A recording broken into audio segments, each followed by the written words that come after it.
በስመ አብ ወወልድ ወመንፈስ ቅዱስ አሐዱ አምላክ። በስመ አብ ወወልድ ወመንፈስ ቅዱስ አሐዱ አምላክ። በስመ አብ ወወልድ ወመንፈስ ቅዱስ አሐዱ አምላክ አሜን።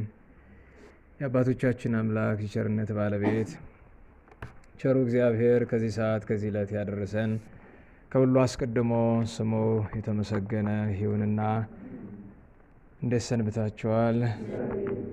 ቸሩ መድኃኔ ዓለም የባሕርይ አባቱ አብ የባሕርይ ሕይወቱ መንፈስ ቅዱስ ለአምላክነቱ እንደሚገባ እመቤታችን እናታችን ንጽሕት ድንግል ወላዲተ አምላክ እማምላክ ማርያም ቅዱስ ዕፀ መስቀሉ ቅድስት ቤተ ክርስቲያኑ እግዚአብሔር ያከበራቸው ቅዱሳን ሁሉ ስማቸው የተመሰገነ ይሁን። ስንክሳር እናነባለን። ጥቂት ሀተታም መሀል መሀል ላይ ጣል እናደርጋለን። በዚያውም እግረ መንገዱን ዝክሩን ከመቅመሳችሁ በፊት ያው አንዳንድ መልእክቶች ይኖራሉ፣ እነሱን እንለዋወጣለን ማለት ነው። ያው በመጀመሪያ ግን አስቀድሞ ስንክሳሩን ከጥቂት ሀተታ ጋር ለማንበብ እንሞክራለን። በስመ አብ ወወልድ ወመንፈስ ቅዱስ አሐዱ አምላክ። አመ አስሩ ወረብኡ ለሐምሌ በዛቲ ዕለት ኮነ ሰማዕተ ቅዱስ አብሮኮሮኒዮስ ሐራሁ ለእግዚ ክርስቶስ። አንድ አምላክ በሆነ በአብ በወልድ በመንፈስ ቅዱስ ስም ሐምሌ 14 በዚች ቀን የጌታችን ክርስቶስ ጭፍራ ቅዱስ አብሮኮሮኒዮስ በሰማዕትነት አረፈ። የዚህም ቅዱስ ትውልዱ ከኢየሩሳሌም ነው። የአባቱም ስም ክርስቶፎሮስ ነው። ትርጓሜውም ክርስቶስን የለበሰ ማለት ነው። ክርስቲያንም ነበረ። የእናቱን ስም ቴዎዶሲያ ነው። እርሷ ግን ጣዖታትን ታመልክ ነበረች። አባቱም ባረፈ ጊዜ እናቱ ወሰደችው። ከእርሱም ጋር ብዙ ገንዘብ ይዛ ወደ አንጾኪያ ከተማ ሄደች። ልጇንም በእስክንድሪያ ከተማ ገዥ አድርጎ የሾመው ዘንድ ለዲዮቅልጥያኖስ እጅ መንሻ ሰጠችው። እርሱም ሾመው። የሹመት ደብዳቤውንም ጽፎ ክርስቲያኖችን እንዲያሰቃይ ያዘዘው። ከአንጾኪያ ከተማ ወጥቶ ጥቂት እንደተጓዘ ወደ እርሱ የሚያስፈራ ቃል ከሰማይ መጣ። በስሙም ጠርቶ እንዲህ አለው፣ ከሃዲው ዲዮቅልጥያኖስ እንዳዘዘ ብታደርግ አንተ በክፉ አሟሟት ትሞታለህ። እርሱም ራስህን ትገልጥልኝ ዘንድ ጌታዬ ሆይ እለምንሃለሁ አለ። ወዲያውንም የብርሃን መስቀል ታየው። ዳግመኛም በኢየሩሳሌም የተሰቀልኩ የሕያው እግዚአብሔር ልጅ ኢየሱስ ክርስቶስ እኔ ነኝ የሚለውን ቃል ሰማ። ይህንንም ቃል በሰማ ጊዜ እጅግ ፈራ። ተመልሶም ከአንጥረኛ ዘንድ የወርቅ መስቀል አሰራ። ከዚህም በኋላ ወደ እስክንድሪያ ከተማ ተጓዘ። በጉዞውም ውስጥ ሊገድሉት አመፀኞች አረማውያን ተነሱበት። እርሱም በእነርሱ ላይ በርትቶ ክብር ይግባውና በጌታ ክርስቶስ መስቀል ድል አደረጋቸው። እናቱም በጦርነት ላይ ለረዱና ላዳኑ አማልክት መስዋዕትን ሰዋ አለችው። እርሱም እንዲህ አላት፣ እኔ ሳዳኝ በሆነ በመስቀሉ ኃይል ላዳነኝ ክብር ይግባውና ለእግዚአብሔር ሰዋለሁ። ይህንንም በሰማች ጊዜ ልጇ አብሮኮሮኒዮስ ክርስቲያን እንደሆነ ወደ አመፀኛው ዲዮቅልጥያኖስ ልካ ነገረችው። ዲዮቅልጥያኖስም ጭፍራ ልኮ ወደ ቂሳሪያ ከተማ አስወሰደው። የቂሳሪያውንም ገዢ ስለ እርሱ እንዲመረምርና እንዲያሰቃየው አዘዘው። ከዚህም በኋላ ወደ መኮንኑ ባቀረቡት ጊዜ በፊቱ ቆሞ ክብር ይግባውና በጌታችን በኢየሱስ ክርስቶስ ታመነ። ለመሞት እስቲደርስም ድረስ ጽኑ ግርፋትን ገረፈው። ከዚህም በኋላ አሰረው። በዚያች ሌሊት ክብር ይግባውና ጌታችን ኢየሱስ ክርስቶስ በታላቅ ብርሃን ውስጥ ታየው። ከእርሱም ጋር ብርሃናውያን መላእክት ነበሩ። ከማሰሪያውም ፈታውና በመለኮታዊ እጁ ዳሰሰው፣ ከቁስሎቹም ሁሉ አዳነው። በማግስቱም መኮንኑ ስለ ቅዱሱ ዜና ሙቶም እንደሆነ ወይም አልሞተ እንደሆነ ጠየቀ። ለእርሱ የሞተ መስሎት ነበርና። ቅዱሱም በመጣ ጊዜ ጤነኛ ሆኖ አየውና መኮንኑ አደነቀ። በዚያ የነበሩ ሕዝቡም አይተው እጅግ አደነቁ። እንዲህም እያሉ ጮኹ፣ እኛ በግልጥ ክርስቲያን ነን፣ በቅዱስ አብሮኮሮኒዮስ አምላክም እናምናለን። ከእነርሱም ጋር 2 መኳንንትና 12 ሴቶች እናቱ ቴዎዶሲያም ነበሩ። መኮንኑም ራሶቻቸውን በሰይፍ እንዲቆርጧቸው አዘዘ። እነርሱም ቆረጧቸው። በመንግሥተ ሰማያትም የሰማዕትነት አክሊልን ሐምሌ 6 ቀን ተቀበሉ። ቅዱስ አብሮኮሮኒዮስን ግን ምን እንደሚያደርግበት እስቲያስብ ድረስ 3 ቀን አሰረው። ከዚህም በኋላ አውጥቶ እንዲህ አለው፣ ልብህ እንዲመለስ ነፍስህንም እንድታድን ለአማልክትም እንድትሰዋ እነሆ በአንተ ላይ 3 ቀናት ታገስኩ።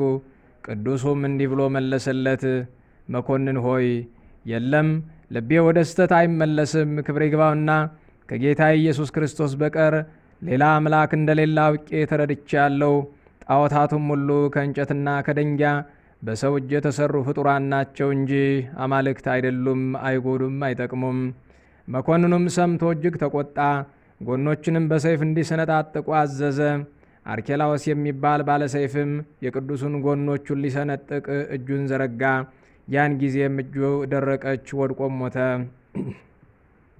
መኮንኑም ተቆጥቶ በምድር ላይ ጥለው ይገርፉት ዘንድ አዘዘ። እንዳዘዘም ገረፉት። በሰይፍም ጎኖችን ሰንጥቀው በቁስሉ ውስጥ መጻጻ ጨመሩ። እስከ ወህኒ ቤትም ድረስ በእግሩ ጎተቱት። በዚያም 2 ቀኖች ኖረ። ከዚህም በኋላ አውጥቶ እሳትን በተመላች ጉድጓድ ውስጥ ጣለው። ክብር ይግባውና ጌታችንም አዳነው፣ ምንም አልነካውም። ብዙ ከማሰቃየቱም የተነሳ መኮንኑ በሰለቸ ጊዜ ራሱን በሰይፍ ይቆርጡ ዘንድ አዘዘና ቆረጡት። በመንግሥተ ሰማያትም የሰማዕትነት አክሊልን ተቀበለ። ለእግዚአብሔር ክብር ምስጋና ይሆን። እኛንም በዚህ ሰማዕት ጸሎት ይማረን፣ በረከቱም ከእኛ ጋር ትኑር ለዘላለሙ አሜን። ሰላም ላብሮኮሮኔዎስ በኢየሩሳሌም ዘተወልደ እምለባሴ ክርስቶስ አቡሁ በአሩተ ወንጌል ዘተጸምደ በትእዛዘ ንጉሥ ሰዊአ ሶበለጣዖት ፈቀደ ቃል ዘይከልኦም ሰማይ ወረደ ወበቁስላቲሁ አንበረ መለኮት እደ ወበዛቲ ዕለት ኮነ ተዝካሮሙ ለአባ መቃርስ አቢ ወለአሞኒዎስ ሰማዕት። በዚህችም ቀን የታላቁ አባ መቃርስ የሰማዕቱ አሞኒዎስም መታሰቢያቸው ነው። በረከታቸው ከእኛ ጋር ትኑር ለዘላለሙ አሜን። በስመ አብ ወወልድ ወመንፈስ ቅዱስ አሐዱ አምላክ አመ አሱሩ ወሐሙሱ ለሐምሌ በዛቲ ዕለት አይረፈ አብ ቅዱስ ኤፍሬም ሶርያዊ አፈ በረከት።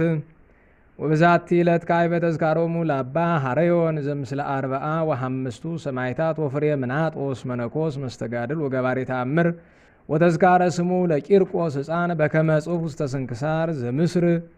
ወበዛቲ ዕለት ኮነ ተዝካሮሙ ለቅዱሳን ወስብሐት ለእግዚአብሔር ኪያነኒ ማረነ በጸሎተ ኩሎሙ ቅዱሳን ለዓለመ ዓለም አሜን። እግዚአብሔር አምላካችን ስማቸውን ከጠራነውም ካልጠራናቸውም ቅዱሳን ጸጋ በረከትን ያሳትፈን። በየመሃሉ ሀተታ ከማስገባ አንብቦ መጨረሱ ይቀላል በሚል ነው። አንዳንድ ስንክሳር ሲነበብ ልንረዳቸው የሚገቡ ነገሮች አሉ። እንደምታውቁት ከተጻፈበት ዘመን አንጻር ዛሬ እኛ ያለንበትን ሁኔታ አይተን ለመረዳት ሊቸግር የሚችል ነገር ስለማይጠፋ ማለት ነው። ለሁሉም ከሁሉ የሚቀድመው ነገር ያው መልእክቶችን አንዳንድ ትዝብቶችን ከማስተላለፊያ በፊት ሰሞኑን አንዲት እናት ከገዳም መጥተው ያው በረከት አግኝታችኋል፣ ስትንከባከቡ ሰንብታችኋል፣ መልካምም አድርጋችኋል። አንዳንድ ምክሮቻቸውንም ሰምታችሁ ያው ያደረጋችኋቸው ነገሮች እንዳሉ ሰምቻለሁና መልካም ነው ያደረጋችሁት። ያን ማድረጋችሁ የተገባ ነው። ምንም የሚያስነቅፍ ነገር የለውም። ነገር ግን አንዳንድ ነገርን ሊወስንበት የሚገባ የሚመለከተው ሰው ነው። በሌላ አነጋገር ጉዳዩ የሚመለከተኝ እኔን ስለሆነ ምንም ቢሆን ምንም ከሰማይ መልአክ ወርዶ እንኳ ቢናገር ተነጋግረንበት ነው የሚሆነው። በግል ሕይወታችሁ ላይ እናንተው ተወስናላችሁ።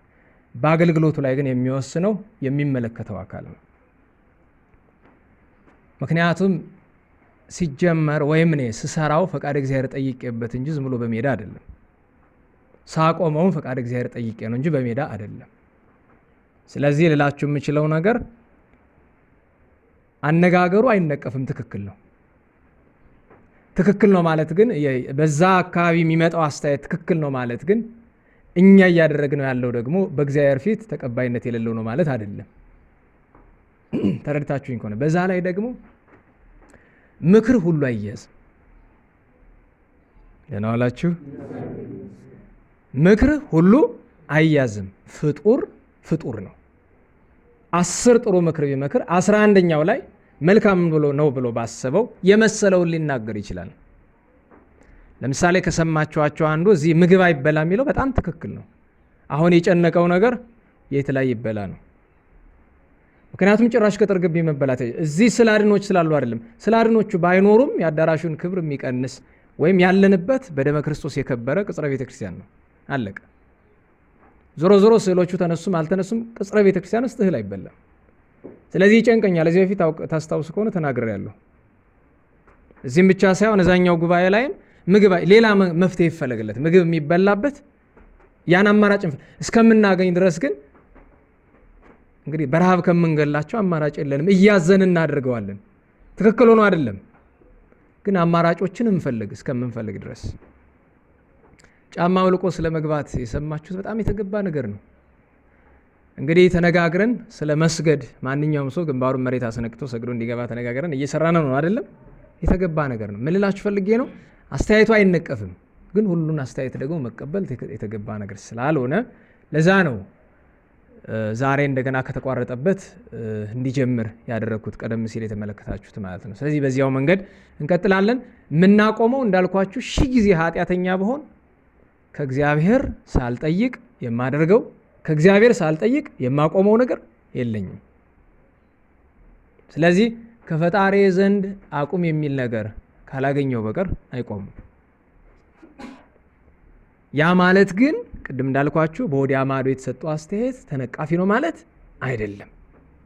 ለምን? ሰዎች ምንም ነገርን የሚመለከቱ ካሉበት ቦታ ሆኖ ነው። ሁልጊዜ ስመክራችሁ እላለሁ፣ አስተያየት ስትሰጡ እናንተ ካላችሁበት አንግሉ ናችሁ አትዩት።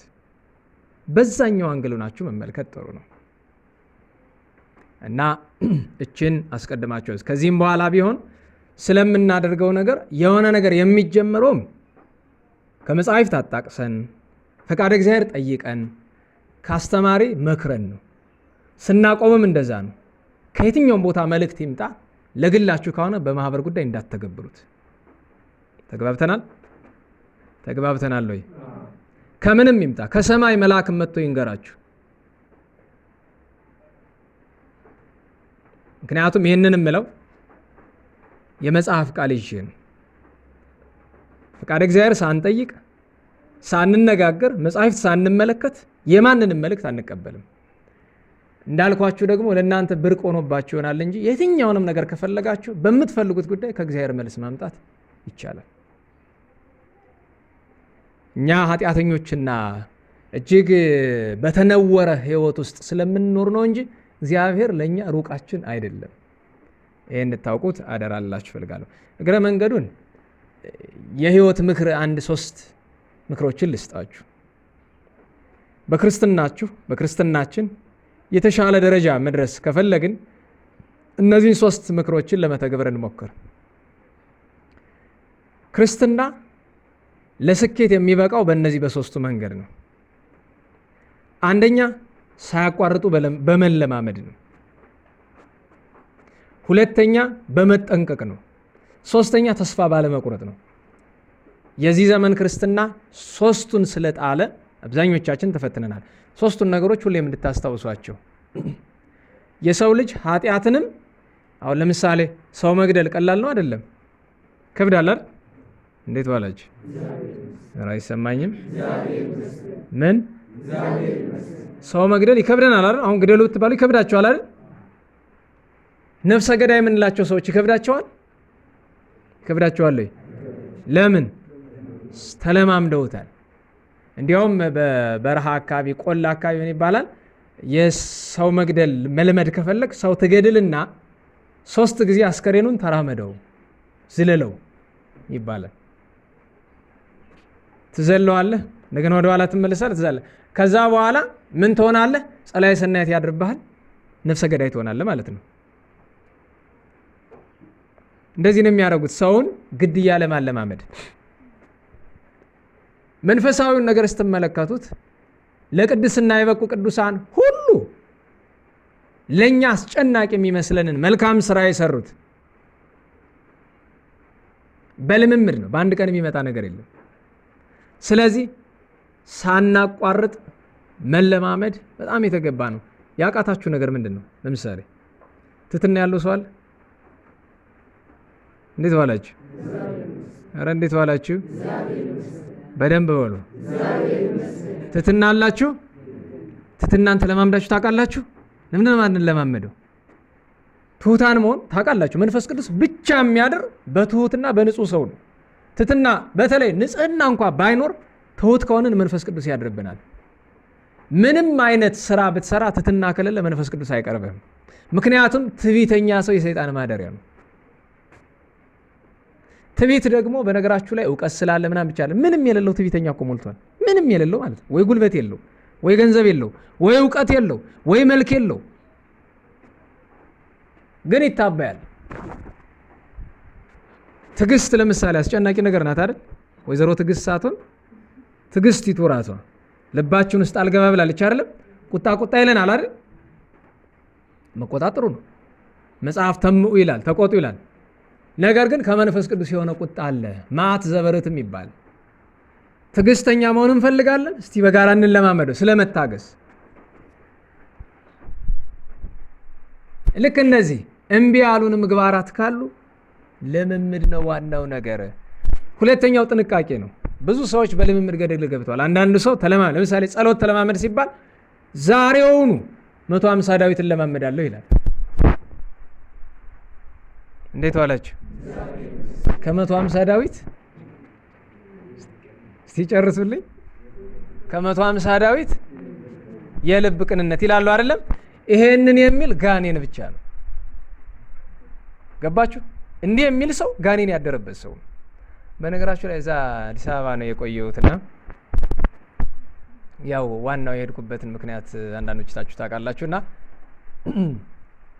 ከታዘብኳቸው ነገሮች መካከል አንደኛው በጣም ጠበቅ ያለ ንግግር ይፈራሉ እና አንዳንድ ነገሮችን እንዲህ የሚል ሰው ጋኔን ያደረበት ነው ስትሉ በጣም ይደነግጣሉ። ለምንድን ነው እንዲህ የምትላለኝ? አንዳንድ ነገሮችን የምንገልጻቸው በጣም ጫፍ በያዘው ነገር ነው። በጣም በከባዱ ልክ አለ ስገስጽ በጣም በከባዱ ደንቆሮ ምለው አለ አይደለም? አለኝ ምክንያት ጋኔን ያደረበት ነው ምለው አለኝ ምክንያት። እንግዲህ እሰቡት፣ ከ150 ዳዊት እንዴት ብሎ ቅንነት ይበልጣል? በዛ ላይ 150 ዳዊት የደረሰ ቅን ነው አይደለም? ነው አይደለም? መጽሐፉ የተደረሰ በቅንነት ነው አይደለም? እንዲህ ያለ ተረት የለም። ይልቅስ 150 ዳዊት ጥሩ ነው፣ ግን ደግሞ በቅንነት አድርሱት። ያለ ቅንነት ቢደረስ መጽሐፍ ጸሎቱ ለመስተቀይም ከመዘር ዘወድቀ ማይከል አስዋክ ወይም ኢው ክፍት በሀበ እግዚአብሔር። የቂመኛ ቅንነት የጎደለው ሰው ጸሎት በእሾህ መካከል እንደወደቀ ዘር ነው።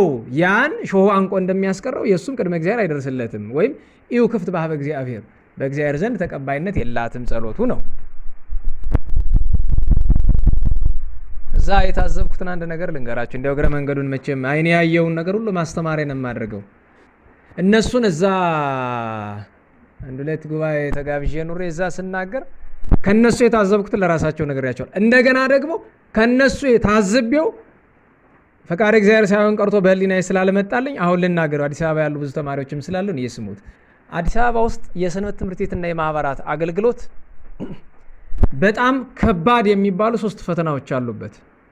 ድሮም ማውቀው አሁንም ከአንዳንድ ሰዎች ጋር ስወያይ የታዘብኩት ነገር 3 ትልልቅ ፈተናዎች አዲስ አበባ ውስጥ ያሉ ሰንበት ትምህርት ቤቶችና ማህበራት እኛ ወደዛ እንዳንሄድ ጥንቃቄ እንድናደርግ ብዬ ነው። የመጀመሪያውና በጣም አዲስ አበባ አሳሳቢው ነገር ተሐድሶ እጁንም እግሩንም አስፍቶ ቁጭ ብሎ አሁን ጎንደር ውስጥ ምንፍቅና ያለ ሰው አስቡት እንግዲህ አሁን እኛ ጉባኤያችን እንኳን ስራ መስራት እንደው በዙሪያችን አናስቀምጠውም። ታውቃላችሁ አይደል? እንዴት ዋላችሁ? አሁን አንድ መናፍቅ እዚህ ቢመጣ አስወጡት አይደለም እላችሁ፣ ግረፉት ነው እምላችሁ። በረከት ነው የሚሆናችሁ ብትገርፉት። የእውነቴን ነው። ቢመጣ እዚህ ግን አይጣል ነው። ድሮም እነሱ እነዛ ነበሩ። ታውቃላችሁ አይደለም? አንድ ሰርግ ቤት አንዲት ዘፈን አዋቂ እስክስታውን በጣም ተወርደዋለች እና አንዲት እብድ ታያታለች። ዘፍና ዘፍና ዘፍና ጤነኛ ነኝ የምትለው ዘፍና ዘፍና ዘፍና ስትጨርስ ሄዳ ስትቆም ከእብዲቱ ጎንን የቆመችውና እብዲቱ በደንብ ያዥው እኔንም እንደሱ አድርጎ ነው የጀመረኝ ብላ አለቻት ይባላል። እንድንጠነቀቅ ብዬ ነው። የእውነቴን ነው። እዚያ አንድ ገዳም ላይ ሆነውን ነገረናችሁ የለ እመቤታችን የሚሳደብ ነገር ተአምረ ማርያም ላይ ፍቆ ሲጽፍ አግኝተውት መምህሩ ተማሪዎቻችሁን ሁሉ ጠርተው አንድ ጊዜ ጣሉበት፣ እንዳትጨምሩ እንዳትቀንሱም ብለው ሙልጭ አድርገው ገርፈውታል። ኋላ ያ መናፍቅ ኧረ ተው ይላል። ትንሽ የተማረ ነው፣ መርጌታ የነበረ ነው። እንዴ ጠላቶቻችሁን ውደዱ አይደለ ሃይማኖታችሁ ይላቸዋል። አይ መጽሐፍን ከፍ ዝቅ ብሎ ተመልክቶ ነው። ከፍ ብትል እኮ ዳዊት ቀጥቅጥ መዝራይቶ ለኃጥኦ ለኩ ይላል፣ ኃጢአተኛውን ሰው ክንዱን ቀጥቅጠው ይላል ብለው በደንብ አስደብድበውታል። ኋላ የዛን ገዳም ስም ለማጥፋት የወንበዴ ዋሻ የሚል መጽሐፍ አሳትሞባቸዋል። ያ መናፍቅ ማለት ነው። ደብድቡ እያልኩ አይደለም፣ ከሃይማኖት የወጣ ነው። አንዳንዴ ግን በአጓጉል ተመጻዳቂነት ትሁት መስለን ቤተ መቅደሳችን አናስበላም። በቃ መናፍቅ ከመጣ በግልጽ ነው የምነግራችሁ፣ እርምጃ ነው መውሰድ፣ ድርድር የለም። እኛ ምግባርን እንጂ የእምነትን ጉዳይ መታገስ የለብንም። እዛ ምን ታዘብኩኝ? ምንፍቅና የወረሳቸው ሰንበት ቤቶች ሙሉ በሙሉ የወረሳቸዋል። እኔ ገሌ ማለት አልፈልግም። እንደገና እኩሉ በምንፍቅና እኩሉ በእምነት ያለባቸው ሰንበት ቤቶች ደግሞ አሉ። እንደገና የተወሰኑ መናፍቃን፣ አሁን አንድ በኮሚቴነት ያለች እህት በጣም ደከመኝ፣ አገልግሎት ከአቅሜ በላይ ሆነብኝ፣ መውጣት እፈልጋለሁ። ነገር ግን በወጣ ቀጥሎ የሚሾመው ሰው ተዘጋጅቶ እየጠበቀኝ ያለው መናፍቅ እንደሆነ አውቃለሁ። የነዛ ተወግዘው የወጡት ሰዎች ቡድን ነው። ስለዚህ እንዴት ላድርግ አለች። ኧረ ቻየው እንጂ እንዴት ለሱ አስረከብሽ? ለተኩላ ትወጫለሽ። የፈለገ ቢከብድ እንጸልያለን፣ ያቅማችን ያክል። እንግዲህ አባቶቻችን ይጸልያሉ። እና አንደኛው በትልቁ ይህንን ነገር ታዘብኩኝ። የመጀመሪያው ትልቁ ነገር። ሁለተኛው በጣም በከፍተኛ ደረጃ የስርዓት ጥሰት አለ። ሰንበት ቤት ላይ ብቻ አይደለም፣ ቤተክርስቲያን ውስጥ ራሱ ስርዓት ተጣሰ፣ ህግ ተጓደለ፣ እግዚአብሔር ይቀየማል የሚል ሰው ማግኘት እስካትችሉ ድረስ ማለት ነው። እኔ መሀል አዲስ አበባ እንዲህ መውቀስ ፈልጌ አይደለም። ይሄን ያክል ግን ነገም ከነገ ወዲያም እኛም ወደ እነሱ ነው እየሄድን ያለ ነው። እኔ በጣም በብዙ ነገር የቻልኩትን ያክል የተገኘሁባቸው ቦታዎች ላይ አጥብቄ፣ በነገራቸው ላይ ያገኘኋቸውን ሴቶች ሁሉ ሱሪ እንዲያወልቁ አደራ ብዬ ነው የመጣሁት። ምን አሉኝ? አንዷ በጤናዬ ችግር ነው ሱሪ የምለብሰው ብለዋል። በመጀመሪያ ደረጃ ውሃ የሚያነሳ ምክንያት አይደለም። ደህና ዋላችሁ? ኧረ እንዴት ዋላችሁ? እምነተ ጎዶሎነት ነው። እሺ ይሁን፣ ምክንያት ለማሳጣት ምን አልኩኝ? በጤና ምክንያት የሚለበስ ብቸኛው ሱሪ ታይት ነው። ሰምታችሁኛል? ታይት የሚባል አለ፣ ጥብቅ ያለው። እሱን አድርጋችሁ በላይ በቀሚስ ሸፍኑት። እግዚአብሔር አስገዳጅ ሐኪም አዞት እንዲያው እምነተ ጎዶሎ ሆነን እንኳ በጤና ምክንያት ከተፈጠረ ሲሆን እግዚአብሔር ይችላል፣ ያድናልም ይታደጋልም። ባይሆን ግን እስኪ ምክንያት ለማሳጣት ደግሞ እንደሱ አድርጉ እስከ ማለት ቤተክርስቲያን ውስጥም ሲገባ ሰንበት ትምህርት ቤትም እና እስኪ ወገኖቼ ስለ ስርዓተ ቤተክርስቲያን ደጋግመን የምንጮኸው እባካችሁ እግዚአብሔርን ስርዓቱን በማጓደል ልንቀርበው አንችልም። ስርዓቱን መጠበቅ አለብን። ይሄ ሁለተኛው ነው። ሶስተኛው የታዘብኩት ነገር እዛ ምድር ከገባው በኋላ እዛ ከተማ አንድም ሰው በመንገድ ከቤት በእንግድነት የገባውባቸው ቤቶች አይደለም፣ በመንገድ ከተጠየኳቸው ጥያቄዎች አንድም ለድህነት የሚሆን ጥያቄ አልተጠየቁ። ጠቅላላ የፍልስፍና ጥያቄ ነው። ጠቅላላ ለምሳሌ አንዱ መጥቶ በማቴዎስ ወንጌል ምዕራፍ 24 ቁጥር 36 ላይ አልቦ ዘያምራ ለዛቲ ዕለት ኢመላእክተ ሰማይ ወኢወልድ ዘእንበለ አብ ባሕቲቱ፣ ያችን ዕለት ከሰማይ መላእክት ከወልድም ከልጅም ቢሆን የሚያውቃት የለም ከአብ በቀር ይላል። አሁን ጥያቄው እናንተ የምትገምቱት እንዴት ከልጅ በቀር አለ ወልድ አያውቅም ወይ ነው የዘወትር ትርጓሜ። እሱ አይደለም። እመቤታችን ክርስቶስ ዳግመኛ የሚመጣበትን ቀን ታውቃለች ወይ? ልብ በሉ። አታውቅም ቢባል የእመቤታችን ክብር ለማስነካት፣ ታውቃለች ቢባል ከፈጣሪ ጋር ለማስተካከል ነው። መልሱ ቀላል ነው። ምንም ያን ያህል በነገራቸው ላይ የትኛውንም ፍልስፍናዊ ጥያቄ ብታመጡ የፈለግከውን አምጣ፣ መልሱ በጣም ቀላል፣ በጣም ቀላል መልሱ። እመቤታችን ድንግል ማርያም ፍጡራን የማያውቁትን ብዙ ምስጢር ታውቃለች። ፈጣሪ የሚያውቀውን ሁሉ ግን አታውቅም። ማለት ፈጣሪ አይደለችም። ዞሮ ዞሮ እመቤታችን ፍጡር ናት። ምንም ሌላ መልስ አያስፈልግም። ምንም አስጨናቂ ጥያቄ እኮ አይደለም። ነገር ግን ቁጭ ብሎ ሲመራመር ምን አገባው? ትወቅ አትወቅ ያገባዋል? እንዴት ዋላችሁ? ሌላ አለው አይደለም? የሆነ ነገር ጉዳያችሁ የሚሆነው አንድም ሲያገባችሁ፣ ሁለት የሚገባችሁ ነው። የማያገባንና የማይገባን ነገር ውስጥ አንዱ ደግሞ የሆነ ጥያቄ አንዱ ኋላ አንዱን አገልጋይ አስተባባሪ ጠራውትና ወንድሜ ልጆቻችሁን የህይወት ጥያቄ እንዴት ትሁት ልሁን፣ እንዴት ፍቅር ይኑረኝ፣ እንዴት ትዕግስተኛ፣ እንዴት ክርስቶስን ልውደደው መድኃኔ ዓለምን፣ እንዴት ድንግል ማርያምን ልውደዳት፣ እንዴት አርጌ የሀገር ፍቅር፣ የቤተ ክርስቲያን ፍቅር፣ እንዴት መንፈሳዊ ቅናት ይኑረኝ ብሎ ሰው ይጠይቃል እንጂ እንቶ ፈንቶ ጥያቄ። የዚህ ምንጩ ምን እንደሆነ ታውቃላችሁ? የሰው ልጅ ከመንፈስ ቅዱስ ስራ። ይህንንስ ነግሬያቸዋለሁ። ዘማሪ ይዘምራል፣ ሰባኪ ይለፈልፋል፣ ቄስ ይቀድሳል፣ ጳጳስ ክህነት ይሰጣል፣ ምዕመን ያስቀድሳል፣ ይማራል። ጠብ የሚል ነገር የለም። ተያይዘ ገደል ነው። ለምን? መንፈስ ቅዱስ ርቆናላ። እግዚአብሔር አምላካችን ከቅዱስ መንፈሱ በእውነት አያርቀን። ወደ ጉዳይ ልመለስ። ምን ብዬ ነው ወደዚህ የገባሁት? እባካችሁ ጥንቃቄ። ተባረክ። ጥንቃቄ በእውነቱ ክርስትና ስራዬ ብለህ መቼም የልጅ ሊጠፋው ነው ብለህ እየጠበከኝ ነው። ጠፋኛል። የእውነቴን አይ ብዙ ጊዜ ይጠፋኛል። ለምን እንደሚጠፋኝ መገመት አያቅታችሁም። ከተነሳሁለት ጉዳይ ውጭ ከሄድኩኝ ይጠፋኛል። ምንም ነገር እዚህ ዓለም ላይ ሲሰራ እንኳን መንፈሳዊ ስጋዊ ነገር መጠንቀቅ አለባችሁ።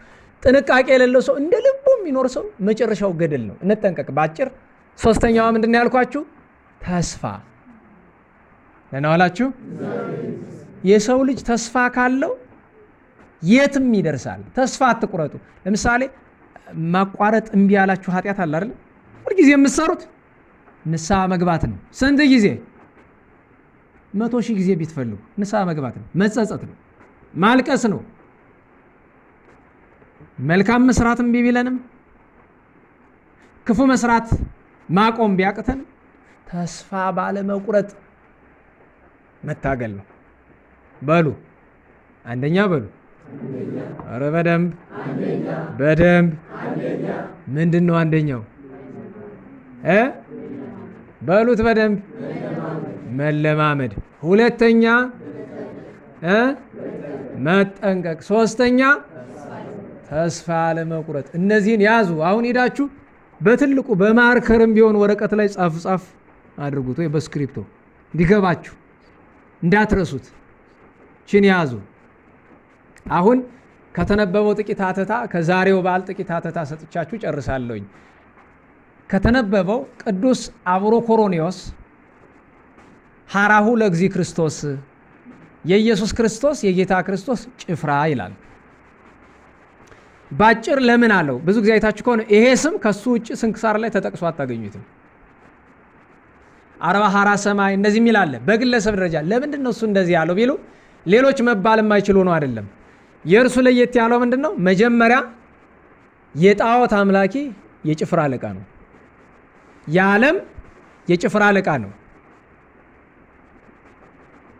ከዚያ ጌታ በምክንያት ከመለሰው በኋላ የዲዮቅልጥያኖስን ጭፍራነት ትቶ የማን ጭፍራ ሆነ? የኢየሱስ ክርስቶስ የጌታችን ጭፍራ ሆነ። ስለዚህ ከምድራዊ ጭፍራነት ወደ ሰማያዊ ጭፍራነት፣ ከጣዖት ጭፍራነት ወደ መንፈስ ቅዱስ ጭፍራነት፣ ከዲዮቅልጥያኖስ ጭፍራነት ወደ መድኃኔ ዓለም ክርስቶስ ጭፍራነት ስለመጣ የጌታ ክርስቶስ ጭፍራ ይለዋል። ጭፍራ ሐራ ሲባል አሁን ታውቃላችሁ።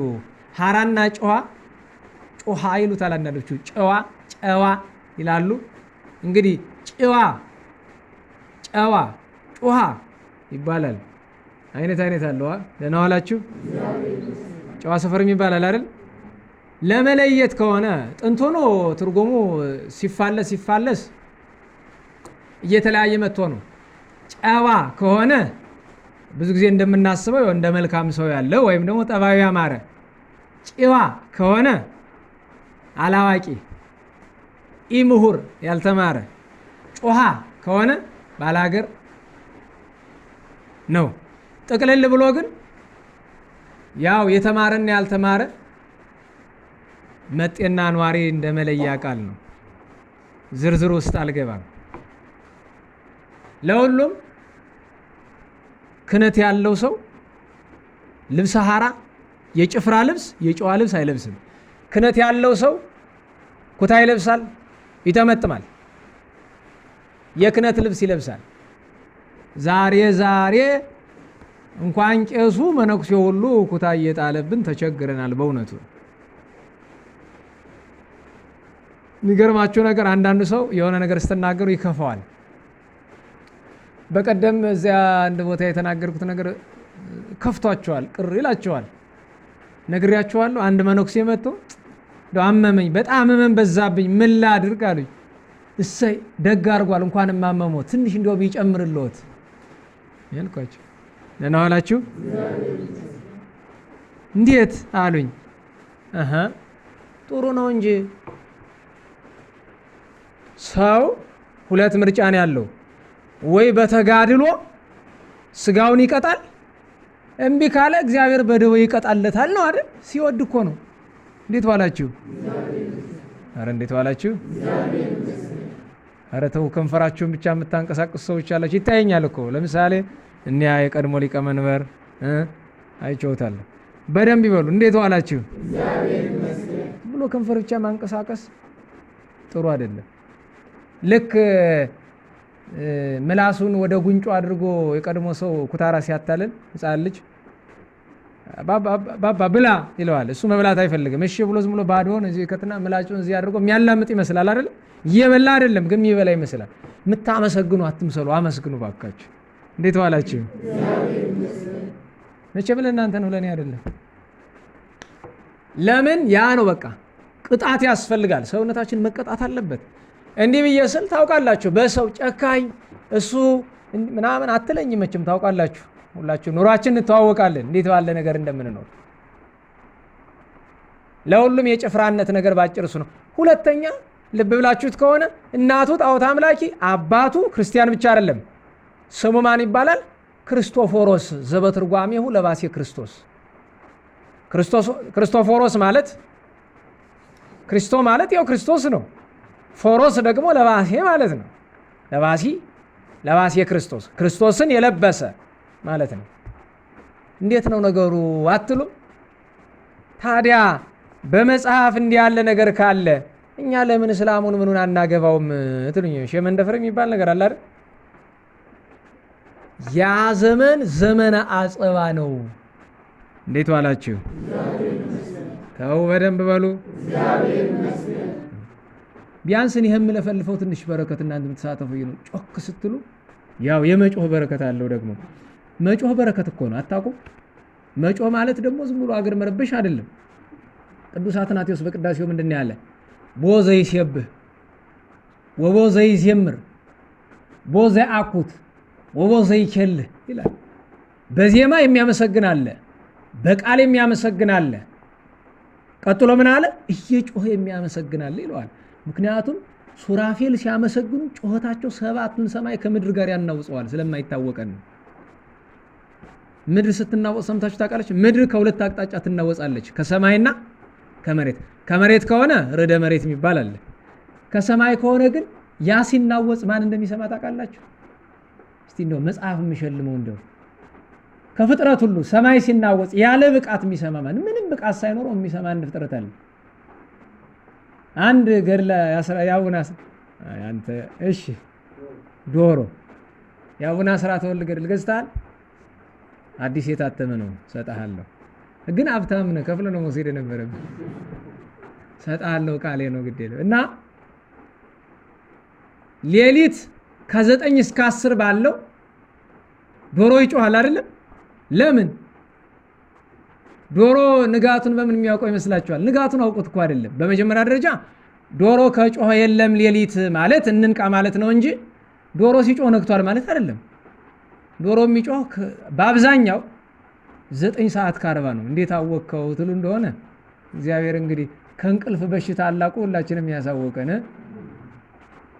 ከበደነዋም እያስጥመነዘው ኡቱ ማሄጎሊሃ ለነፍስ ይላል ቅዱስ ያዕቆብ ዘስሩግ። የእንቅልፍ ብዛት የነፍስ ጠላቷ ነው ይላል። በእርግጥ እኔ በላይ እንቅልፋም የለም። ብዙ ጊዜ 9:40 ነው የሚጮህ። ግን 9:40 የሚጮህ የከተማው ዶሮ አይደለም። የከተማው ዶሮ እንደ ነዋሪው አጭበርባሪ ነው፣ ውሸታም ነው። መብራት ብልጭ ስታደርግ ይጮህልሃል። የገጠሩ ግን እውነተኛ ነው። አሁን ዶሮ ደግሞ የከተማ የገጠር አለ ወይ ትለኝ እንደሆነ ሁሉም እንደ ልማዱ ነው። የገጠር በሬ ተመለስ ብትለው ይመለሳል። የከተማውስ አይመለስም። ለምን? ልማድ ነው። ወም ድምፀ ክነፊሆሙ ለሱራፌል ይነቁ ዶርሆ ይላል ቅዱስ ኤጲፋንዮስ አክሲማሮስ ስነ ፍጥረት። የሱራፌል ምስጋናና ክንፋቸው ሲሰማ ሰባቱ ሰማያትና ምድር ሲርገበገቡ ከጩኸታቸው የተነሳ ዶሮ ይሰማል። በነገራችሁ ላይ ዶሮ የመንቃት ምሳሌ ነው አይደለም? ምን ዶሮ ይመስል ይባላል አይደል? ሰው ቶሎ ብንን የሚል ሰው አዎ፣ ያ ድምፅ ያነቃዋል። እሱ ያነቃዋል። ለሁሉም በምን ምክንያት ነው ወደዚህ የመጣሁ ደግሞ ይኸውላችሁ ዳገባው አምጣ አሁን አልተከተልከኝም አምጡ ሸመንደፈር የሚባል በሽታ። እሺ ለሁሉም ዘመነ አጸባ በጩኸቱን ያመጣሁት ጮክ በሉ በሚለው ዘመነ አጸባ ነውና ክርስቲያኖች ክርስትናቸውን መደበቅ ግድ ይሆንባቸው። ስለዚህ ደብቀው በመከራ ስለሆነ የሚኖሩት ያን ጊዜ በነገራቸው ላይ አንዳንዴ በዘመነ አጸባ የማያስጨንቁ ነገሮች ይኖራሉ። ለምሳሌ አሁን ደቡብ ክልል ሄዳችሁ አዲስ የተጠመቁ ሰዎች አሉ አይደለም? በተለይ ኦሞ አካባቢ አሁን እነሱን እኛ የምንጠብቀውን ስርዓት ሁሉ እንዲጠብቁ ማድረግ አለብን የለብንም? በሐዋርያት ሥራ ምዕራፍ 15 ላይ የተናገሩት አለ አይደል? ለአሕዛብ ከአራት ነገር ብቻ ተከልክሎ ብለዋቸዋል አይደል? አሕዛብ ደም ከመጠጣት፣ ደም ከመብላት፣ ከታነቀ ወይም ሳይባረክ ከሞተ፣ ከዝሙት እና ለጣዖት ከተሰዋ ይህንን ከሚመስለው ትከለከሉ ዘንድ እንጂ ሌላ ቀንበር እንዳንጭንባችሁ እኛና መንፈስ ቅዱስ አዘናል ብለዋል። በቤተ ክርስቲያን ያሉ ስርዓት እነዚህ አራቱ ብቻ ናቸው? ኧረ ንገሩኝ። ነገር ግን አዲስ አማኝ ስለሆኑ ከዚህ በላይ ቀንበር አይገባቸውም ነው። ቀስ እያሉ ይለምዱታል። በትርጓሜ በሆሳና ትርጓሜ ምንድን ነው የሚለው? አህያዋ የእስራኤል ውርንጫዋ የአሕዛብ ምሳሌ። አህያዋ ቀንበር የለመደች ናት፣ ውርንጫዋ ግን ያለመደች ናት። ስለዚህ ቀንበር ያለመደውን ቀንበር አያሸክሙትም። ቀስ እያሉ ነው። አዲስ አማኝን ቀስ እያሉ ነው። ለሁሉም በዛ ምክንያት ነው። ኋላ ግን የእውነት ቀን ሲመጣ ተለያይተው ነው የሞተው ክርስቶፎሮስ። ኋላ እሱ ሲሄድ እንደምታውቁት በመንገድ ጌታችን መድኃኒታችን ኢየሱስ ክርስቶስ ብርሃነ መስቀል አሳየው። እዚያ በኋላ ብዙ መከራ ተቀብሎ ሰማዕት ሆኗል። ባጭር ሰዓት እንዳይመሽብን የዛሬውን የነገው ላይ አንድ ነገር ሊጨምር፣ ነገ ተዝካሮሙ ለመቃርዮስ ዘአቢ ወለአሞኒዮስ ይላል። መቃርዮስ እና አሞኒዮስ ማናቸው? የነገው የአባ መቃርስ በዓል እንግዲህ እኛ የልደቱ መታሰቢያ እንላለን ብሎ ተዝካሮሙ አሉ። አባ መቃርስ ስደታቸው መጋቢት 13፣ እረፍታቸው መጋቢት 17፣ ፍልሰታቸው ነሐሴ 19፣ ቅዳሴ ቤታቸው ደግሞ ወደ መጋቢት አይደለም ታኅሳስ በ7 ቀን ምን 7 እንደሆነ ረሳሁኝ። እነዚህ 4 በዓል አሉ። 5ኛው ተዝካረ ልደቱ ለመቃርዮስ ዘአቢ የታላቁ ቅዱስ መቃርስ የልደቱ መታሰቢያ። አሞኒዮስ የቶናዊ ይሁን የእስናዊ ይሁን መናኙ አሞኒዮስ ጵጵስና እምቢ ያለው ይሁን እስካሁን አልለየነውም፣ አላገኘነውም። ግን አሞኒዮስ ይላል። ብዙ አሞኒዮስ አሉ ከ6 በላይ። የመቃርዮስን ነገር ግን እንድንረዳው 1-2 ነገር ልንገራችሁ። አንደኛ የአባ መቃርስ ጽላት ጎንደር ነበረ። የት? አባ እንጦንስ ቤተክርስቲያን እንጦንሶ መቃርስ ነው የነበረው። ዛሬ ግን ጽላቱን ብንጠይቅ አይ እኛ አናውቅም እያሉ ነው። ይኖርም ይሆናል ወይ ደግሞ በመከራው ዘመን እንግዲህ ወደ አንድ ቦታ ሄዶ ተሰውሮም ይሆናል። ሁለተኛ ነገር ስለ አባ መቃርስ በእውነቱ አንድ ልነግራችሁ የምፈልገው ነገር አለኝ። ስለ አባታችን ቅዱስ መቃርዮስ። አባታችን ቅዱስ መቃርዮስ የብዙ ቅዱሳን አባት ነው። ብዙ ቅዱሳንን የወለደ ግን በምግባሩ ነው። ከዚህ መካከል አንድ ጊዜ አንድ ባለሀብት ባለስልጣን የሆነ ሰው ከእስክንድሪያ ከተማ ይመጣል። ማንን ለመጎብኘት? ታላቁ ቅዱስ መቃርስን። ታዲያ ከርቀት ሲመጣ አባታችን መቃርዮስ አየውና ልብሱን ውልቅ ውልቅ አድርጎ ሀፍረተ ስጋውን ብቻ የሚከድን ልብስ ለበሰና እንደ እብድ መዝለል፣ መጫወት፣ መንከባለል፣ መዘባረቅ ጀመረ። ደህና ዋላችሁ? ኧረ እንዴት ዋላችሁ? ከዚያ ደቀ መዛሙርቱ ግራ ገባቸው። ምን ነካው አባታችን? ያ ሰው መጥቶ እንዴት ዋላችሁ አላቸው። እግዚአብሔር ይመስገን ታላቁን መቃርዮስን ፈልጌ ከቅድስናው ልባረክ አላቸው። ያውልህ አሉት። ዞር ቢል እብድ ነገር፣ ወይኔ ደህና ሰው መስሎኝ ለካ ይሄ ነው ይቅርብኝ ብሎ ተመለሰ። ሲሄድ ልብስ አድርገው ልብሳቸውን ቁጭ። አባታችን አሁን ይሄ ደግ ነገር ነው ነውር አይደለ? ይሄን ያልደክሞ መጥቶ ምን አለ ቢባርኩት ብላቸው። ልጆቼ ከአባትነቴ በፊት ሰውነቴን ባከበረ ደግ ነበረ። እንዴት ዋላችሁ? እስቲ በሉ አብራችሁ። ከአባትነቴ በፊት ሰውነቴን ባከበረ ደግ ነበረ። አያችሁ፣ እንደዚህ የሚባል አባት መጣ። ግር ማለት ሰው አክብር መጀመሪያ በሰውነቱ። ሰው አትናቅ። እብድ ነው አትበል፣ ለማኝ ነው አትበል፣ ደሃ ነው አትበል፣ ጨርቃም ነው አትበል፣ እውቀት የለውም አትበል፣ ዘመድ የለውም አትበል፣ ዘሩ ከዚህ ነው አትበል። አትናቅ። ሰውም በሰውነቱ አክብር። እስላም ይሁን ክርስቲያን ይሁን ፕሮቴስታንት ይሁን ካቶሊክ ይሁን ከሃዲ ይሁን ሰይጣንን ያምልክ፣ ሰውም በሰውነቱ አክብረው። አክብረው ማለት ግን ምሰለው ማለት አይደለም። ደህና ዋላችሁ? አክብር ማለት ተከተለው ማለት አይደለም። እግዚአብሔር ስለፈጠረው ለሰውነቱ የሚገባውን ክብር ስጥ። ግን ደግሞ ብዙ ጊዜ ቅዱሳን እብድ ይመስላሉ ማለት ደግሞ ከተማ ያለው እብድ ሁሉ ቅዱስ ነው ማለት ደግሞ አይደለም። አሁን አንዳንድ ሞኛ አለ ዝም ብሎ በቃ ያበደ ሰው የሚከተል። ጎንደር ከተማ ብዙ ጤናቸውን ያጡ ሰዎች እናውቃለን። እብድ የመሰሉትም አሉ፣ የእውነት ያበዱም አሉ። ስለዚህ ስለማታውቁ ዝም ብለህ ሁሉን አክብር። ነገር ግን ሄዳችሁ ንገሩኝ። በነገራችሁ ላይ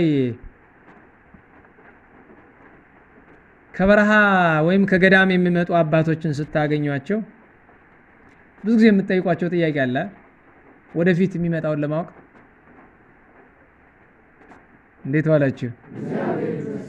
ኧረ እንዴት ዋላችሁ? በደንብ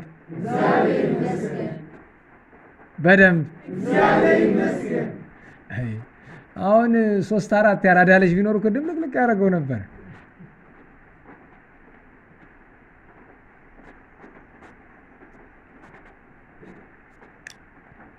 እና ሰውን በሰውነቱ ማክበር ጥሩ ነው። አባታችን የኢትዮጵያ ትንሣኤ መቼ ነው? የኢትዮጵያ ትንሣኤ መቼ ነው ብሎ መጠየቅ ከመጠየቅ ክርስቶስ መቼ ነው የሚመጣ ብሎ መጠየቅ ይቀላል። ክርስቶስ ዳግመኛ መምጣቱ ሳይሆን አሳሳቢው ነገር ዳግመኛ ሲመጣ ዋጋ የሚያሰጥ ኖሮ መኖሩ ነው አሳሳቢው ነገር። የኢትዮጵያ ትንሣኤ መቼ ነው የሚመጣ አይደለም አሳሳቢው ነገር። የኢትዮጵያን ትንሣኤ የሚያመጣ ስራ እየሰራ ነው ወይ ነው ጥያቄው። የኢትዮጵያ ትንሣኤ ማለት ያንተ የኔ ያንቺ ንስሐ መግባት፣ መልካም ስራ መስራት፣ ፍቅር፣ አንድነት ሲኖረን ነው። ሌላ ነገር የለው እና ሰውን በሰውነቱ ማክበር ጥሩ ነው። የአባታችን በረከታቸው ይደርብን። ዛሬ ቅዱስ ብስንዴዎስ ዓመታዊ በዓሉ ነውና አንዲቱን ነገር ነጥዬ እሷን ማስተማሪያ ማለት መምከሪያ ላድርጋትና ምክር እንውሰድባትና እንጨርስ። ምንድነው እሱ?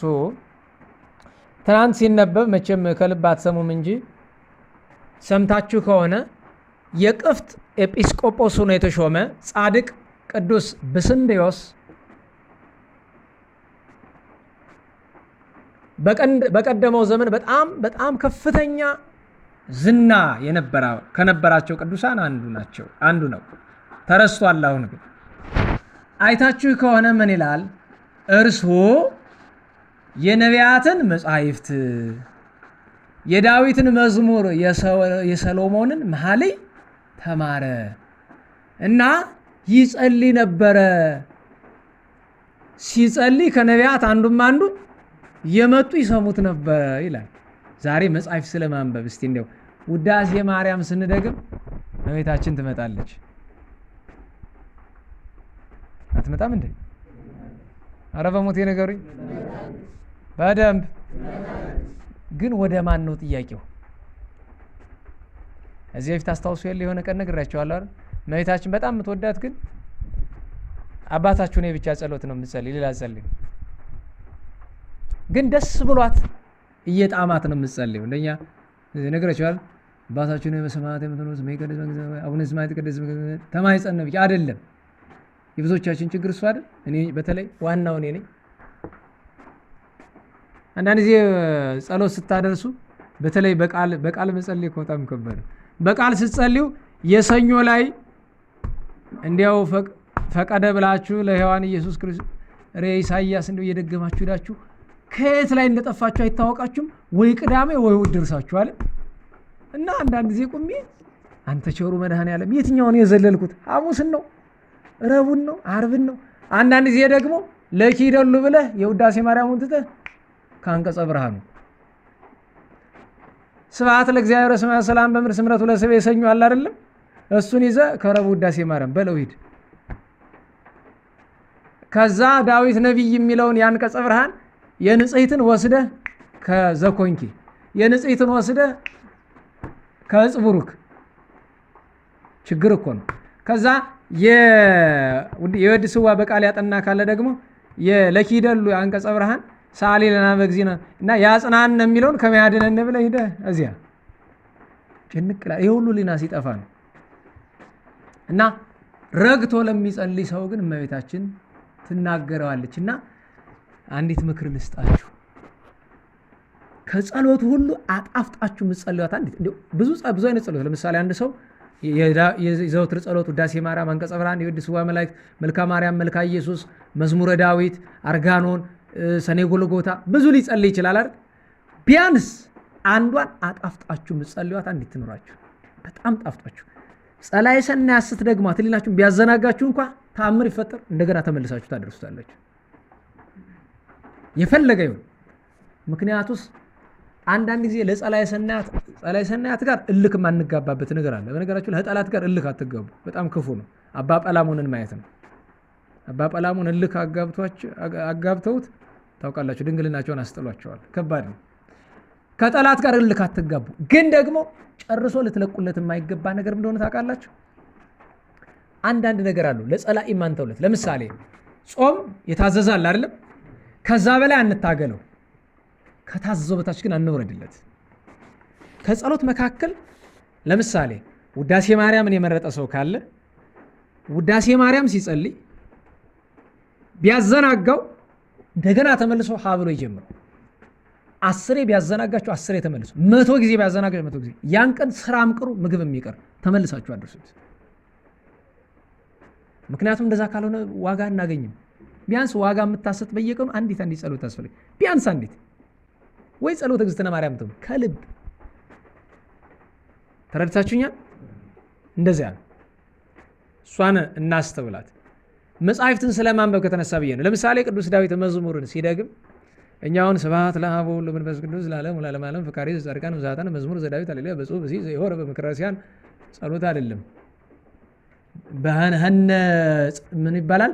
ምን እያደረክን ሲል ዳዊት እየደገምኩ ይላል። ድጋምና ጸሎት ይለያያል። በእርግጥ መጻሕፍት ገድለ አብየ ጊዜ ላይ ወደ ገመ ቃለ እግዚአብሔር ይላል። አነበበ ለማለት በምስጢሩ ከሆነ ይስማማናል። ጸሎት ነው እሱ ችግር የለውም። እንደኛ አያያዝ ግን ድጋም ዝም ብሎ ማነብነብ ነው። ማንበብ ችግር የለውም፣ ማነብነብ ግን አስቸጋሪ ነው። ስለዚህ ቅዱሳት መጻሕፍትን ስናነብ እዚህ በፊት በተደጋጋሚ እንደነገርኳችሁ በጣም ደስ ካላቸው ይመጣሉ ነቢያት። እዚህ በፊት ነግሬያቸዋለሁ በቤተ ጉባኤ አንተ ተነስ ነቢዩን አታስጠብቀው እንደተባለው ማለት ነው። እና የቅዱስ ሰው እንደዚህ ያደርግ ነበር። የንባብ ነገር ከተነሳ ቅዱስ ብስንዲዮስ ብቻ አይደለም፣ የእስክንድሪያ 19ኛው ፓትርያርክ ቅዱስ ለእስክንድሮስ ማለት እዚያ ሊቀ ማህበሩ የሰለስቱ ምዕት ቅዱስ አትናቴዎስ እንዲህ ይል ነበረ። ደህና ዋላችሁ። ቅዱስ አትናቴዎስ እንዲህ ይል ነበረ፣ አባቴ ለእስክንድሮስ ወንጌል ማንበብ ይወድ ነበረ፣ ይጣፍጠዋል። ታዲያ ወንጌል ቁጭ ብሎ አያነብም፣ ቆሞ ነው። ለክብረ ወንጌል ባጭር ታጥቆ ጫማው ልቆ ከመቀመጫው ተነስቶ ወንጌል ሲያነብ ወብርሃን ምስሌው በስተቀኙ ብርሃን ይወርድለት ነበር አለ። ቅዱስ ብስንዴዎስንም እኮ ይለዋል ትናንት ስንክሳር አለን። መጽሐፍ ሲያነብ እጆቹ እንደዚህ ሲዘረጋ 10 ጣቶቹ ያበሩ ነበረ ይላል። ስለዚህ ወንጌል ብርሃን ነው። መጻሕፍት የብርሃን አምላክ ሐሳቦች ናቸው፣ መልእክቶች ናቸው እና በጥንቃቄ ልናነብ ይገባናል። ይሄ ቅዱስ ሰው ብዙ ታምራት ሰርቷል። ከምንም በላይ ሁለቱን ብቻ ላስታውሳችሁ። አንደኛው ቅዳሴ ሲቀደስ ንፍቁ ቄስ ምራቁን እትፋለ አክታ መጥቶት ቅጽረ ቤተክርስቲያን የምትተፉ ሰዎች አላችሁ፣ ተው ባካችሁ። ንፍጥ ተነፍጣችሁ የምጥሉ አላችሁ።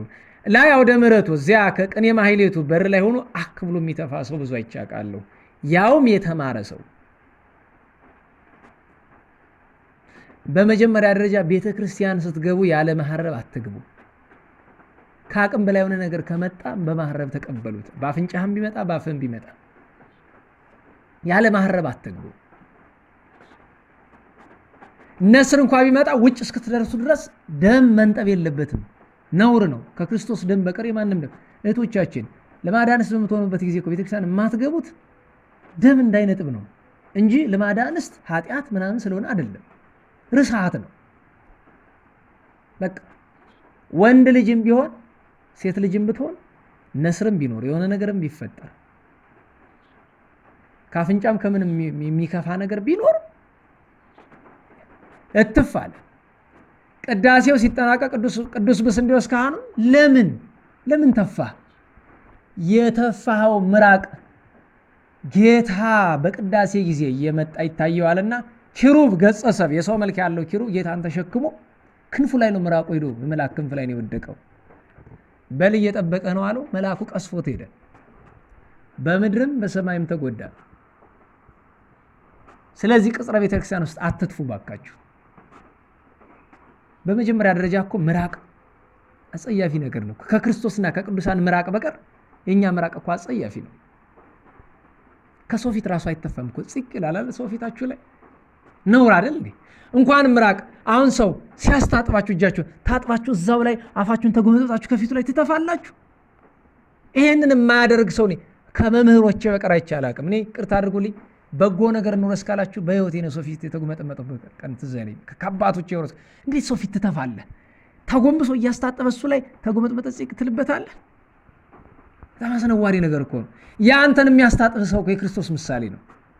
በትትና እኮ ነው ያደረገ ያለው። እንዴት ፊቱ ላይ ተጎመጥመጠ? አፍን ማጥራት ካለብህ ይዘህ አበው አይታችሁ ከሆነ ሽማግሌዎቻችን ሲታጠቡና እንትን ብለው በእጃቸው ምልክት ሂድ ይሉታል። ከሄደ በኋላ ወይ ከውጭ ወጥተው ወይ እቃውን አስቀምጠ ዞር በልልኝ ብለው ነው የሚተፉት። ሰው ፊት አይተፋም። መንገድ ላይ ሄዳችሁም ቢሆን ልክ ለመሽናት ቦታ እንደምትፈልጉት ምራቅ ለመጥፋትን ቦታ ፈልጉ። ሰው የሌለበት ቦታ ዞር ብላችሁ፣ ሰው የማይረግጠው ቦታ ላይ። ስለዚህ እችን አደራ እናስብ እንዳንቀሰፍ። ሌላኛውና የመጨረሻው ይሄ ቅዱስ ሴት አያይም ነበረ ይባላል። አስገርማል እኮ ሴት አያይም። ሴትና ወንድ ስላለማየት ሁለት ስርዓት ልንገራችሁ። መነኩሴ ከሆነ ጨርሶ ማየት አይችልም። ሴት መነኩሴ ወንዱን ማየት አትችልም። ወንዱ ሴቷን፣ ሴቷ ወንዱን ማየት አይችሉም። ምዕመን ከሆነሳ አስገዳጅ ካልሆነበት በቀር አያይም። ደህና ዋላችሁ። እናንተ አሁን እዚህ እየተማራችሁ ዞር ብለህ ሴቷን ማየት አትችልም። ሚስትህ እንኳ እዚህ ብትኖር ማየት አትችልም። እናንተም አትችሉም። አትዙሩ፣ አትዩ። እንግዲህ እህቶች እኔ ላይ አፈጡ እንዴት ይሆናል? እንግዲህ ወግ ባይኔ ይገባል የሚለው መምህር ላይ ልታፈጡ ትችላላችሁ። ምክንያቱም ችግር የለውም። አይ አስተማሪ ረድኤተ መንፈስ ቅዱስ ስለሚከልለው እንደው ጨርሶ ጋኔን ያደረበት ሰው ካልሆነ በቀር አስተማሪን አይቶ የሚፈተን ለምን? አስተማሪ በመጀመሪያ ደረጃ የሚፈትን ነገር ይዞ አይመጣም። አስተማሪ አለባበሱ፣ አነጋገሩ ሁሉ አስተማሪ መሆን ስላለበት ለምሳሌ ብትመለከቱ ትክ ብላችሁ ምን ይታያል? ምንም የለም። ያን ያክል የሚስብ የሚያጓጓ ነገር ያለ። አሁን አንድ አስተማሪ በቃ ቁልጭ ብሎ የተወለወለ መስታወት መስሎ መጥቶ ማስተማር የለበትም። ሴቲቱ አሁን ትምህርቱን ትስማ፣ እሱን ትይ። ሴት ልጅ እኮ ስታስተምር መድረክ እንዳትወጣ የተከለከለባቸው ምክንያቶች አንዱ ዋናው ምክንያት ባይሆንም ሴት ልጅ ወጣ ስትሰብክ ምን ብትሆን ሴት ልጅ ተፈጥሯ ውበት ነውና ትስባለች።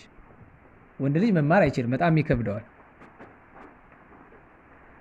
ወንድ ሰባኪ ግን በጣምም ቆሻሻ መሆን አይጠበቅበትም። ግን በስርዓቱ በልኩ ምንም የሚስብ ነገር መኖር የለበትም። በቃ እና የመታየት ነገር መጽሐፍ ቅዱስ ጳውሎስ ምቋሞን ለአንስት ለባሕቲት ሆነ አላል። ሴቶች ለብቻቸው ይቁሙ፣ ለብቻቸው ይጸልዩ፣ ወንዶችም ለብቻቸው ይጸልዩ ብሏል። ጌታስ ምን አለ? አይቶ የተመኘ እንዴት ዋላችሁ? አይቶ የተመኘ አመነዘረ። አያችሁ? ምነዋ ተርጓሚው ምን አለ? ምነዋ ጌታ አጠበቀውሳ ማይ ማማን አለ ማየትን ከለከለሳ ቢሉ አይ ካዩ መመኘት ከተመኙ መዘሞት አይቀርምና ልብ ሲያመነዝር ሰውነት ትረክሳለችና ነው። ታዲያ አንዲት ሴት ታመመች፣ ሆዷ አብጦ ማትንቀሳቀስ መከረኛ ሆነች። ሚያድናት ስታጣ ዝናውን ሰማችና ያድነኛል ብላ ብትሄድ ምን አሏት? አይ አትድከሚ፣ ሴት አይም አታገኙም፣ አይቀርብሽም አሏት። ለዚህማ መድኃኒቱን አውቆ የለ ብላ ህባቱ ጎን ተደብቃ ቆየችው። ሲመጣ ለቀም ለማድረግ ማለት ነው። የልብሱን ዘርፍ ብነካ ድናለሁ ብላ ነው። ባይቆምልኝ እንኳ ቢያንስ ልዳሰው ብላ ነው። ሲደርስ እሷ ይዛለው ስትል ኧረ እንግዲህ እንደ ልክ የሆነ ጠላቱ ሊያጠቃው ሲል ዘራፍ ብሎ እንደሚለው ሄደ። አንደኛ ድውይ ናት፣ ሁለተኛ እሱ የበቃ ስለሆነ እግሩ ሰረገላ ብርሃን አለፍ አለ። በየት ትድረስበት? አመለጣት፣ ጠፋት፣ ሳትነካው አዝና ጉንብስ ብትል የረገጠው መሬት የእግሩ ምልክት አየችው። ጌታዬ ለአንተ ምን ይሳናል ብላ አፈሩን አፈስ አርጋ ብትቅመው ዳነች። ለሚያምን ሁሉ ይቻላል ይሉሃል። ይሄ ነው። ለሱም ቻለ፣ እሷም ቻለች። እሱም ማዳኑን በረገጠው፣ እሷም መዳኑን ባመነችው ቻሉ ማለት ነው። ኋላም ካረፈ በኋላ የልብሱ ቁራጭ አድኗል። እግዚአብሔር አምላካችን ከቅዱስ ብስንዴዎስ በረከት ያሳድርብን።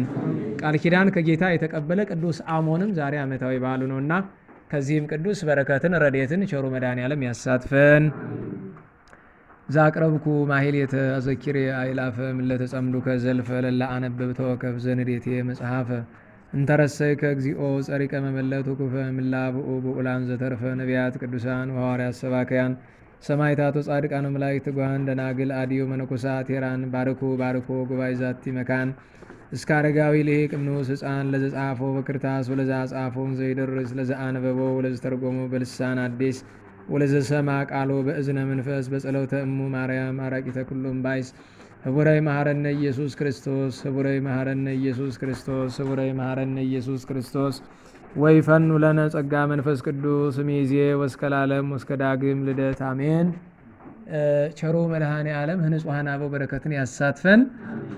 እንግዲህ ያው ዝርዝሩን ላወራችሁ አልችልም፣ ግን ያው በጸሎት የረዳችሁ እናመሰግናለን።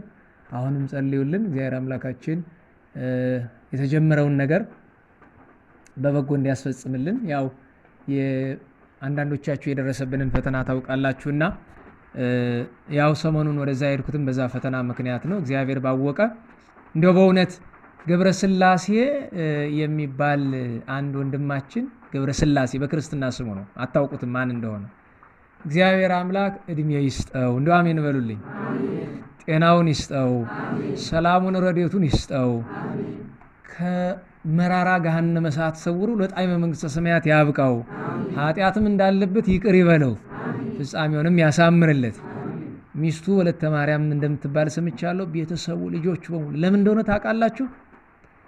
ሰው በሕይወቴ እንደዚህ ረድቶኝ የሚያውቅ አይመስለኝም። ሰው ምላችሁ አባቶቼን አይደለም፣ ቅዱሳንን አይደለም፣ ምድራዊ ዓለማዊ በከተማ ያለ ሰው በሕይወቴ የውለታ ስሜት ከሰው ተሰማኝ። በጣም አብልቶኝ አጠጥቶኝ ሌላ አይደለም።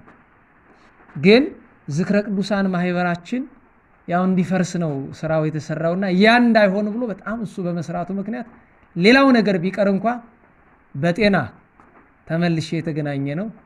እግዚአብሔር ቸሪቱም አምላክ እሱ ምክንያት አድርገውት ነው በእውነቱ። ለዛ ነው ያለምንም እና መጨረሻ ላይ ምን ላድርግ፣ ምን ባደርግልህ ደስ ይላል ስለው እግዚአብሔር ሁሉን ሰጥቶኛል፣ አንድ ነገር ብቻ ነው ልታደርገኝልኝ የምትችለው፣ እሱም ጸሎት ነው አለኝ። እሱማ ሙያችን አይደለ በማህበራችን ብዬ መጥቻለሁኝና ለዚያ ነው ከልቤ እኔ ተገርሜያለሁ። ውስጡ ጥሩ ሰው ይሁን አይሁን ለእግዚአብሔር እንዴት አይነት ሰው ነው እግዚአብሔር ይመርምርለት። ለማህበራችን ስለሰራው ነገርና ለቤተ ክርስቲያን እየሰራው ስላለው መልካም ነገር ነው የማውቀው።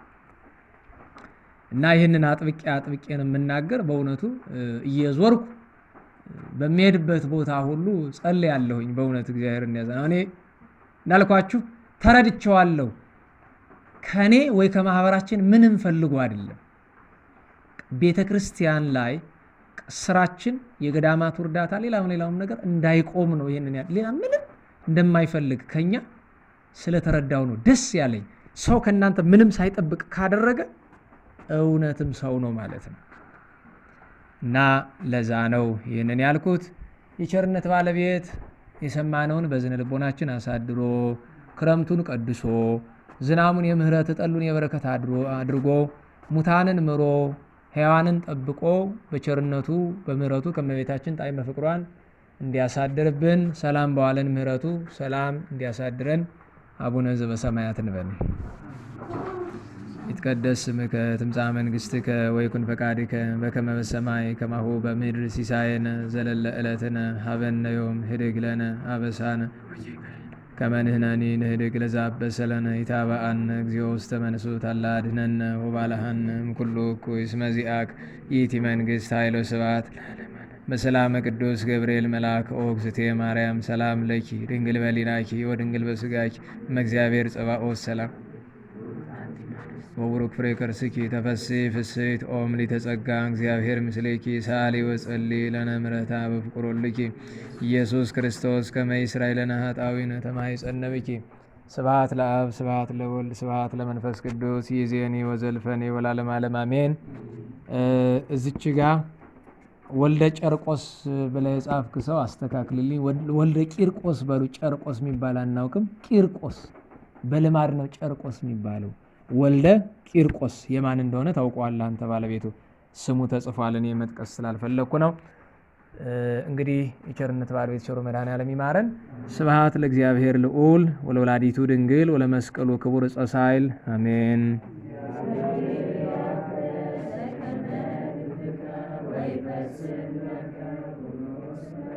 አሜን።